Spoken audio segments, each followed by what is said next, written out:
నమస్కారం అండి. నమస్కారం. వారణాసి చిత్రానికి సంబంధించి మహేష్ బాబు గారి రాముడి పాత్ర చాలా కష్టంగా ఉంది అని దానికి సంబంధించి రిహార్సల్స్ చేశాము బై వాక్ కానీ ప్రతిది కూడా అని చెప్పి మహేష్ బాబు గారు చెప్పడం జరిగింది. ఏమనిపిస్తుంది వారణాసి మీద మీ అంచనాలు ఏంటి? వారణాసి మీద అంటే మన రాజమౌళి తీసింది కాబట్టి బాగుంటుందని ఫస్ట్ అనుభవం. తర్వాత మన సూపర్ స్టార్ మహేష్ బాబు ఏ సినిమా తీసినా బాగానే ఉంటుంది. రాముడి పాత్ర అంటే కష్టమే. మరి కష్టం అంటే ఎందుకు కష్టం అంటే ఆనాడు మన సీనియర్ ఎన్టీఆర్ తీసినప్పుడే చెప్పిండు దానికి ఒక్క పొద్దులు ఉండి ఎన్నో ఉండి దీక్షలు తీసుకొని చేయాలంట. రాముడు పాత్ర చేస్తే పవిత్రంగా చేయాలంట. కష్టమే ఉంటుంది మరి పాత్ర చేయాలంటే. అందుకనే చెప్పిండు మన సూపర్ స్టార్ మహేష్ బాబు. అంటే 5-6 నెలలు దానికోసమే రిహార్సల్ చేశాను. ఆయన వాక్ కూడా మార్చుకున్నాడంట రాముడి పాత్ర కోసం. అవును, 5-6 నెలలు కాదు, సంవత్సరం అయినా మార్చుకోవాల్సి వస్తుంది. ఎందుకంటే మరి చేసేది శ్రీరాముడు పాత్రగా మరి మామూలు కూడా దాంట్లో పొదిగి చేయాలి. పరకాయ ప్రవేశం చేసి చేయాలి. సీనియర్ ఎన్టీఆర్ ఎట్ట చేసిండో ఎట్ట చేయాలి ఇప్పుడు సూపర్ స్టార్ మహేష్ బాబు. ప్రేక్షకులు మెప్పియాలంటే ఇప్పుడు ఈ తరం వాళ్ళని మెప్పియాలంటే మామూలు విషయమా? దేవుడు కానొచ్చినా కూడా కానరాలేదు అని అంటారు. దేవుడినే క్వశ్చన్ చేసే తరం ఇది. అందుకని మరి వాళ్ళని మెప్పియాలంటే మామూలు విషయం కాదుగా. హీరోకి పెద్ద టాస్క్ అనమాట. తీసే వాళ్ళకైనా సరే హీరోలకైనా సరే. సీనియర్ ఎన్టీఆర్ గారిని ఈయన లుక్ తోని మహేష్ బాబు మార్చేస్తారంటారా? లేదు, ఆయన ఎవరు బీట్ చేయరు.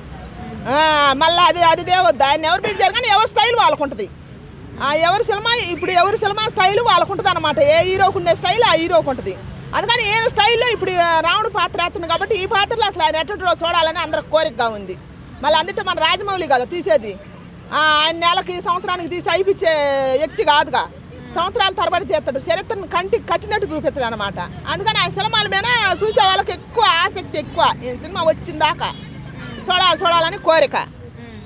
నెక్స్ట్ అంటే ఈసారి అంటే మహేష్ బాబు గారు జక్కన్న గారు కలిసి ఎప్పుడో 10 ఏళ్ల క్రితమే అనుకున్నారంట సినిమా తీయాలని చెప్పి. ఇట్లా సంవత్సరాలు గడవడం వల్ల వాళ్ళిద్దరు కాంబినేషన్ ఇప్పుడు వచ్చింది అని చెప్పి అంటున్నాడు. అవును, మరి ఒక్కొక్క హీరోని తీసుకుంటూ రావాలి కదా. ఒక రోజుతో అయిపోయేది కాదుగా. చరిత్ర సృష్టియాలంటే రాజమౌళే. అందుకే ఆయన చాలా సార్లు నేను కోరుకుంటున్నా మన శివాజీ ఛత్రపతి చరిత్ర, మన సంభాజీ మహారాజ్ చరిత్ర ఆయన తీస్తే బాగుంటుంది, కళ్ళకు కట్టినట్టు కానొస్తుందని. ఏ హీరో ఆయన చేతిలో పడ్డా ఆయన దేశం మారిపోద్ది అనమాట. అంటే రీసెంట్గా రామాయణానికి సంబంధించి ఏ స్టోరీ వచ్చినా సరే చాలా మంది అంటే ఎక్కువ కనెక్ట్ చేయలేకపోతున్నారు ప్రతి ఒక్కరికి కూడా. మరి ఇది ఎలా ఉండబోతుంది అంటారు? జక్కన్న గారు ఎలా తీస్తారు? మన రాజమౌళి అన్న తీస్తే కరెక్ట్గానే వస్తుంది, కనెక్ట్ అయ్యిద్ది అనమాట. ఎందుకంటే మనం ఇంకా చూడలేదు కాబట్టి చూస్తే మాత్రం కళ్ళకు కట్టినట్టు చూపిస్తాడేమో అనుకుంటాను నేను. ఇప్పుడు దాకా ఆయన తీసిన సినిమాలు నేను చూసిన కాబట్టి ఇప్పుడు తీసే సినిమా కూడా అట్లనే ఉంటుంది. చరిత్ర కళ్ళకు కట్టినట్టు చూపిస్తాడేమో అనుకుంటాను నేను. మహేష్ బాబు దేశం మారుద్దేమో ఏంది కూడా అనుకుంటున్నా. మహేష్ బాబు గారు కట్అవుట్ కూడా బయటపడిద్ది అంటారా? ఖచ్చితంగా. ఇప్పుడు అన్ని యాంగిల్లో చూసినాగా ఆయన్ని. లవర్ బాయ్గా, మాస్గా, పోకిరి అని తీసిండుగా అనుకుంటా. ఇప్పుడు రాముడుగా చూస్తే ఇంకా బాగుంటుందని. వాళ్ళ నాన్న సూపర్ స్టార్ కృష్ణ గారు తీసిండు. అన్ని పాత్రలు తీసిండు ఆయన. అన్ని పాత్రల మీద కూడా ఆయన అల్లూరి సీతారామరాజు పాత్ర ఇప్పటికీ ఊళ్ళల్లో జనాలు మర్చిపోరు.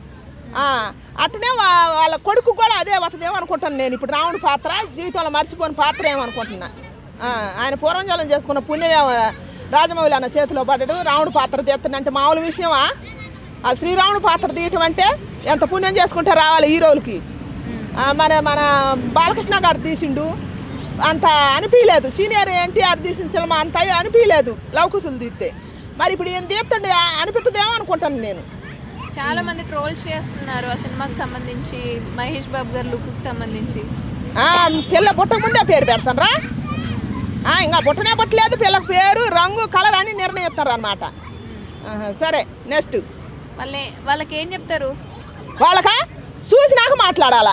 ఎవరైనా సరే సినిమా చూసినాక సినిమా బాగుంది బాగలేంది తర్వాత మాట్లాడితే బాగుంటుంది. ముందే బాగలేదని అంటే ఏం ఉపయోగం ఉంటుంది?